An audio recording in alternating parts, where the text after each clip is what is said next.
Assalamualaikum warahmatullahi wabarakatuh. Selamat datang. Kita akan belajar tentang pemrograman berorientasi objek, di mana pada kali ini kita akan belajar bagaimana penggunaan atau pembuatan objek, kelas, dan metode pada OOP menggunakan Neptune. Ya. Nah, kali ini kita akan membahas tentang objek dan metode. Nah, sebelum kita mulai, jangan lupa kita berdoa dulu ya guys. Semoga ilmu yang kita dapatkan kali ini bisa kita terima dengan baik dan bermanfaat. Kemudian bisa membawa keberkahan untuk kita semua. Amin. Ya Rabbal Alamin. Nah, kelas dan objek ya, seperti kita telah bahas pada pertemuan-pertemuan sebelumnya ya, bahwa kelas itu sebenarnya adalah kerangka atau blueprint. Kalau kita lihat, kalau contohnya ini sebuah mobil, dia hanyalah kerangka dari mobil-mobil tersebut ya. Nah, mana yang disebut dengan objek ketika sebuah kerangka ini kita implementasikan. Nah, di sana sudah ada seperti mobil ini, dia sudah punya warna nantinya, dia bisa memiliki atribut warna, dia memiliki atribut nama ya, namanya bisa Audi, Nissan, Volvo dan segala macam. Kalau kelas ini masih kerangkanya ya, masih blueprintnya. Kalau objek dia instan dari apa yang kita buat dari kelas ini. Misalnya si kelas ini kan nanti akan bisa terdiri dari atribut-atribut ya, dan juga dia bisa memiliki metode ataupun behavior. Nah, objek ini kalau kita create, dia bisa memiliki apa yang dimiliki oleh si kelas, masih kerangkanya. Kita bisa berikan warna, bisa berikan metodenya apa saja, dia sudah menjadi sesuatu hal. Ya. Kalau contohnya kue misalnya, kalau kue itu sudah jadi objek. Nah, mana yang kerangkanya itu cetakan kuenya yang bisa kita sebut dengan kelas. Ya. Nah, contoh lain ya. Di sini sudah ada contoh, misalnya ini kelasnya orang, tapi orang itu bisa sebut Andi, Santi, Meli, dan sebagainya. Nah, atributnya apa? Apa-apa yang melekat pada objek tersebut. Ya, contohnya manusia, dia memiliki umur, jenis kelamin, tinggi badan, warna kulit, dan segala macam. Nah, behavior ini adalah apa yang menjadi suatu kebiasaan, karena ini memang OOP berorientasi kepada objek ya, kita memang bercermin kepada dunia real bahwa manusia itu hobinya bisa baca buku, main game, bersepeda, bernyanyi, jalan-jalan, masak dan sebagainya. Ya, ini yang akan kita jadikan dia sebagai metode dalam pemrograman. Nah, itu contohnya. Nah, kalau kita bahas metode ya, kalau dalam pemrograman kita bisa mempunyai satu metode namanya metode VoIP ya. Metode VoIP ini contohnya ketika kita tidak lagi contohnya kita memanggil suatu metode, tapi kita tidak membutuhkan suatu nilai balik. Contohnya gini, kita disuruh oleh orang tua kita, tolong buang sampah ke tong sampah. Ketika kita pergi ke tong sampah, kita hanya membuang saja sampah itu, tanpa ada orang tua mau menanyakan kembali, mana kembalian sampahnya. Nggak perlu. Itu suatu contoh yang kita tidak perlu menilai nilai baliknya.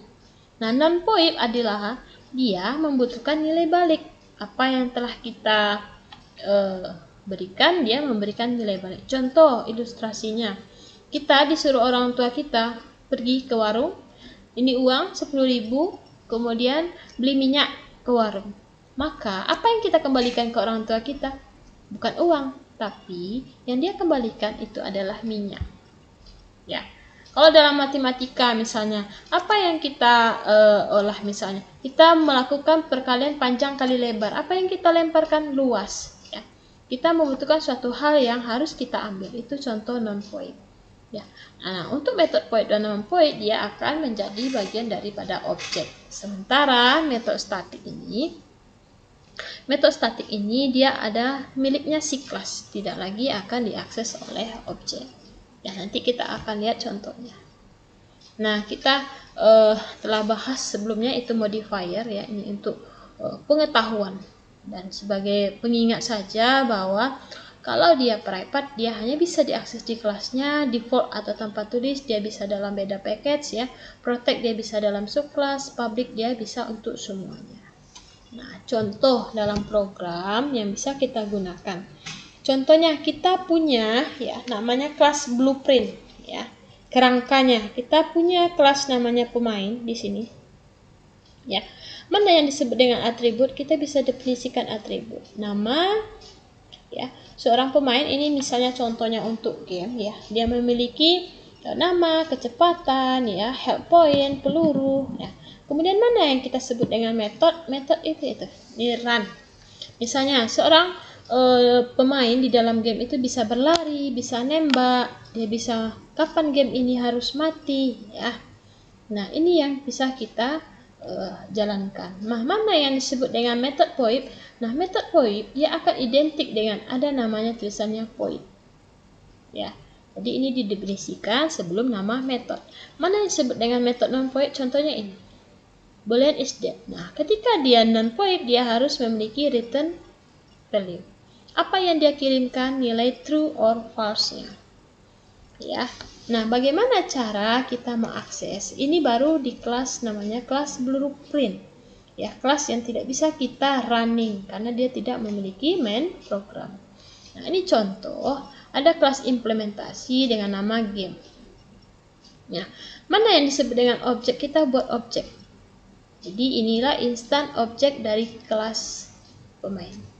Ya, misalnya kita memiliki 2 pemain dalam pertandingan tersebut, kita bisa membuat misalnya pemain sama dengan new pemain ya. Pemain 2 sama dengan new pemain. Artinya kita membuat 2 objek dari kelasnya si pemain tadi ya. Ada 2 orang yang akan berlaga. Nah, misalnya kita beri nama. Ini pengisian atribut contohnya.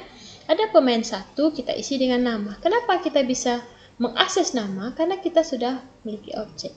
Name ini punya siapa? Name ini adalah milik si blueprint. Jadi kerangka-kerangka yang ada di kelasnya pemain, baik itu atribut, baik itu metode, kita bisa mengakses di kelas si implementasi. Ya, misalnya pemain kita mau memberikan dia nama, kita bisa set namanya, kita bisa set kecepatannya, kita set misalnya pemain 2 ya.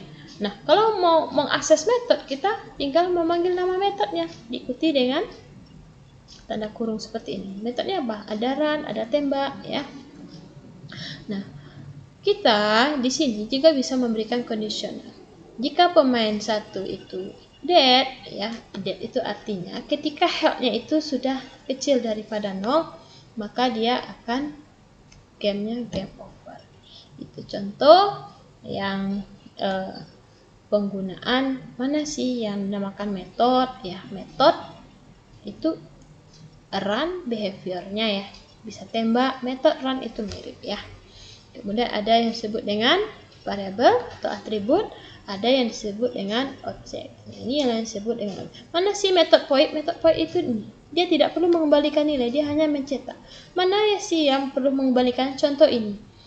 Ketika kalau game ini kapan berakhirnya? Ketika game ini berakhir ketika pelurunya atau kesehatannya sudah kecil dari 0, artinya sudah habis energinya, maka game ini akan berakhir. Maka dia akan mereturnkan. Apa sih yang dia return? Dia kembalikan nilai. Oh iya, dia akan ngecek sesuatu di sini. Maka dia akan return di sini. Jika pemainnya atau ini dia itu is dead, artinya dia sudah memenuhi kondisi itu, maka gamenya over.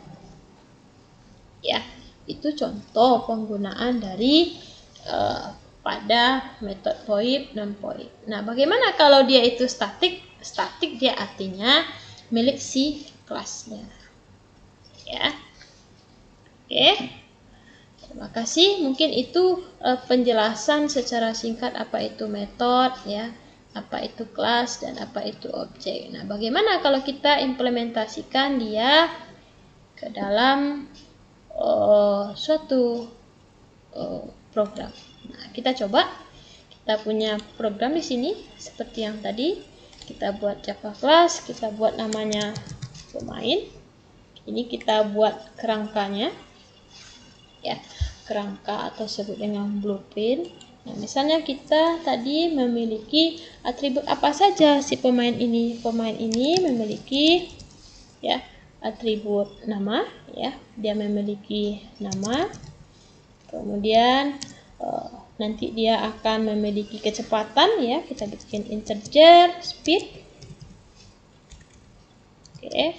Kemudian dia memiliki health, ya, atau energi.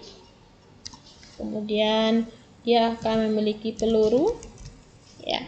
Kita memiliki peluru. Kemudian apalagi yang dia miliki? Kita anggap saja dia memiliki ini saja. Nah, ini disebut dengan atribut-atributnya. Mana yang kita sebut dengan method? Maka misalnya kita bisa memberikan modifier seperti yang tadi, misalnya public void berlari, ya. Maka ini kita membuat metode void, ya.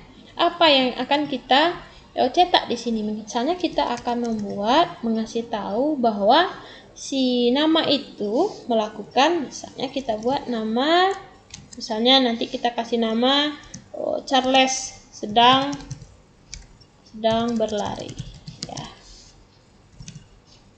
Kemudian kalau dia berlari, artinya kita akan kasih sini energi, ya, misalnya, ya.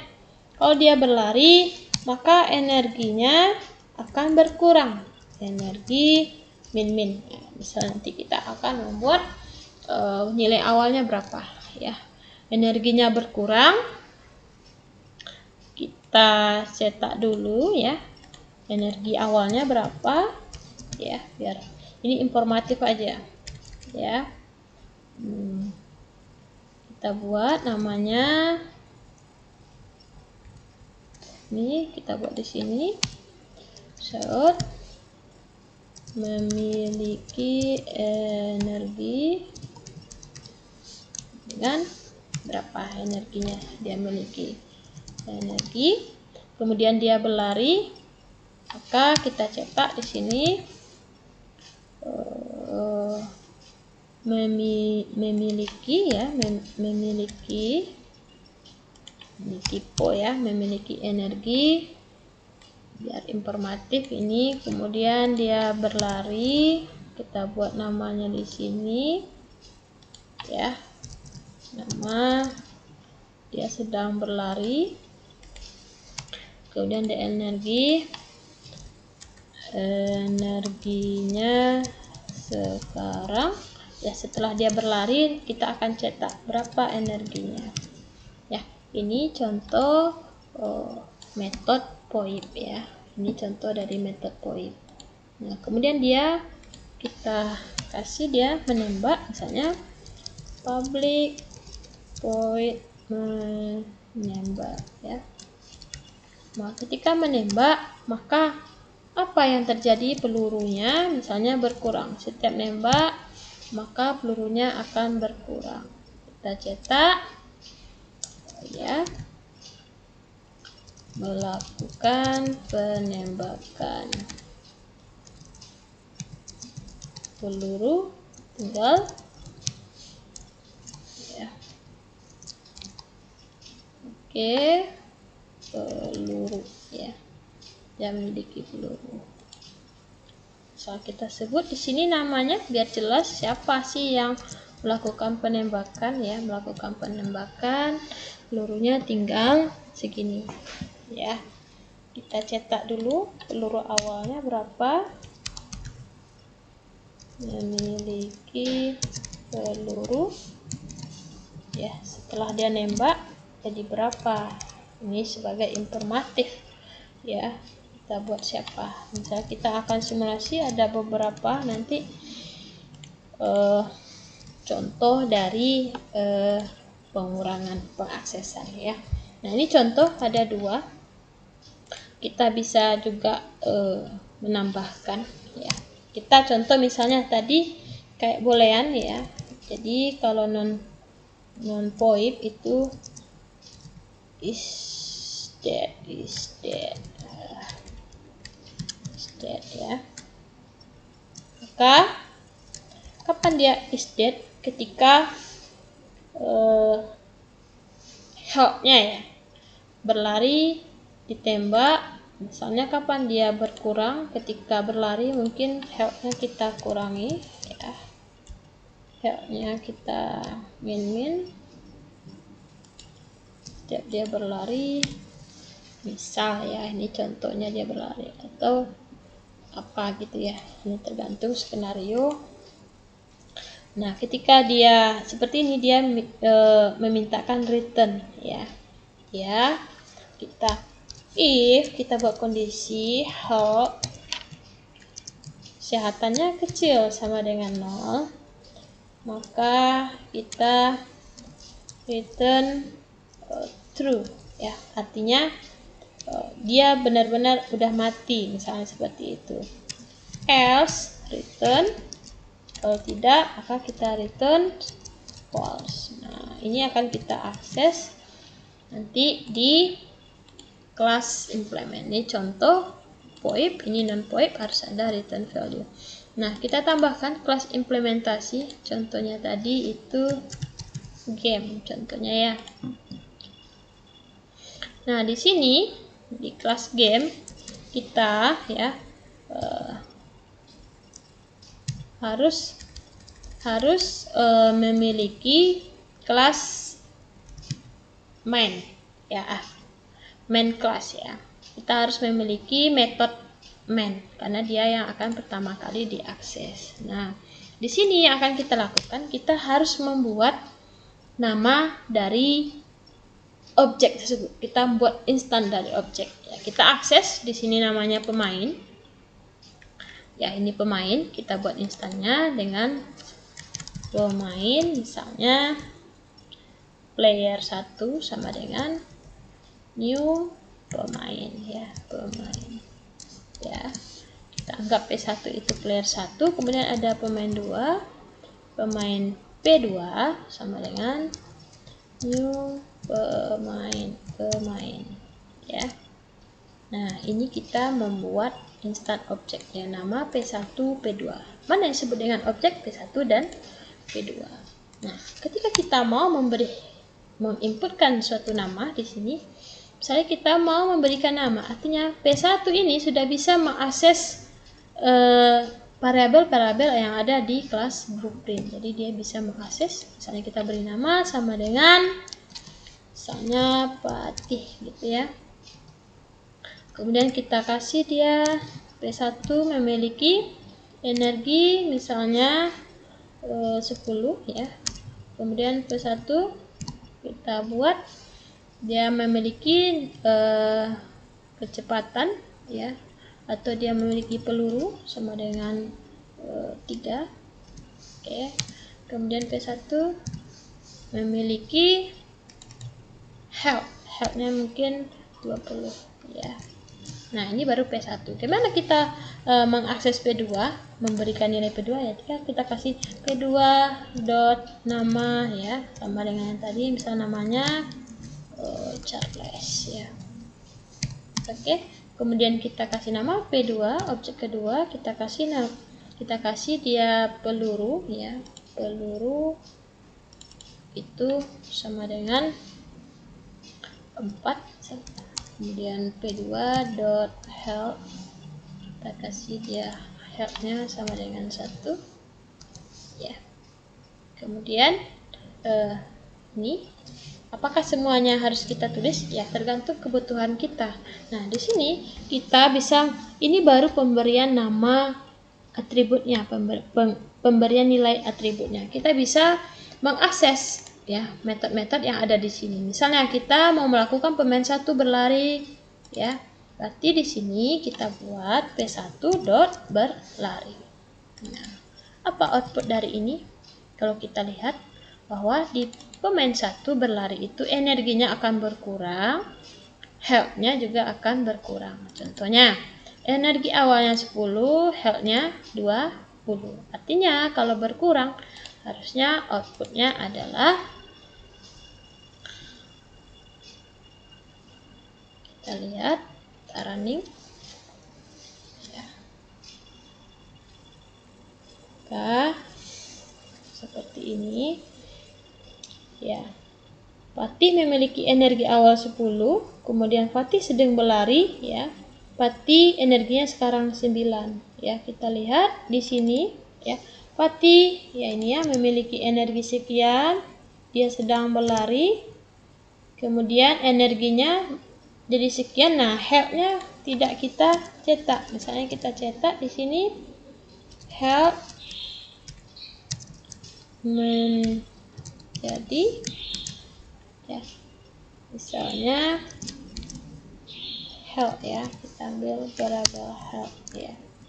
Jadi kalau ini kita running, ketika dia berlari, ya, dia akan berkurang misal energinya.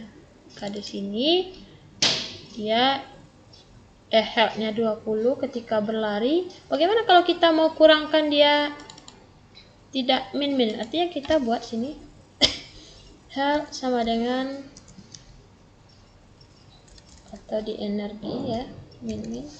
Kita buat di energi sama dengan energi kurang 5. Misalnya setiap dia berlari energinya berkurang 5, ya. Kalau sudah seperti ini kita running, ya. Energi awalnya 10, maka kalau dia berlari energi sekarang 5, karena 10 dikurang 5 itu 5. Nah, kalau dia health-nya tadi 20, kalau dia melakukan berlari maka health-nya berkurang menjadi 19. Ya, jadi antara di sini dengan di sana, ya, dengan di game ini dengan pemain itu sudah saling terhubung, ya. Bagaimana kita mengakses isDate? Kita bisa menggunakan di sini. Kan? If p1.isDate artinya kesehatannya kurang, atau logikanya, ya, P2 pemain 2 itu juga health-nya berkurang, maka kita cetak game over, permainan selesai. Ya. Artinya di metode ini kita akan true.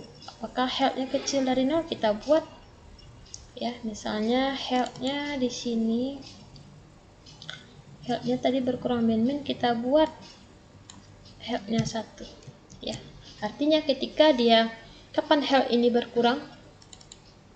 Health-nya berkurang ketika dia berlari. Ketika dia berlari, ya, P1 berlari, maka dia akan mengurangi health-nya. Health-nya ketika dia 0 atau pemain 2 juga 0, maka dia akan game over. Kita lihat. Ya, sini ya. 10 dia lari, energi 5, health-nya menjadi 0, kemudian game over. Ya, ini contoh dari penggunaan metode dan objek sederhana, ya. Oke, gimana kalau kita tambahkan satu metode lagi, ya? Mungkin dia metodenya, kita coba metode static, ya. Static void, misalnya apalagi dari permainan ini, berlari melompat, misalnya lompat, ya. Maka di sini kita sebut namanya, kalau dia melompat atau kita reload aja, artinya kalau dia reload dia akan menambah peluru, ya. Pelurunya akan kembali ke 10. Peluru sama dengan 10, ya. Nah, peluru ada nggak? Peluru ada. Ini apa? Non-static variable peluru cannot be referenced, karena dia itu ini static, ya, karena dia non-static, katanya dia nggak bisa. Jadi kalau dia mau buat static, misalnya kita cetak di sini should melakukan reload, ya. Kalau dia static dia nggak sama kayak yang sini. Nah, gimana kita pakai metode reload di sini?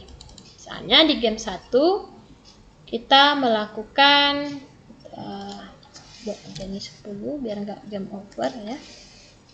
Kita buat 2. Nah, kita reload artinya pemain 1 kita reload. Apakah dia mau? Pemain 1 melakukan reload, dia akan ada warning karena dia aksesin static method reload. Harusnya yang dia akses adalah pemain, ya dia milik isi kelas pemain dot reload. Nah, harusnya seperti ini karena dia metode statik, dia langsung memanggil si nama kelasnya. Kalau metode-metode yang lain dia memanggil objek yang ada di sini. Tetapi kalau dia statik kita menggunakan nama kelas. Kita running. Ya, ini metode statiknya sudah melakukan reload. Ya, jadi seperti itu penggunaan dari metode statik dan metode non-statik, void dan non-void. Ya, mungkin sampai di situ dulu. Ya, contoh kita kali ini kita akan coba lagi dengan contoh-contoh yang lainnya. Ya, mudah-mudahan apa yang disampaikan ini memberikan manfaat ya bagi kita semua. Saya ucapkan terima kasih. Sampai ketemu lagi. Wassalamualaikum warahmatullahi wabarakatuh.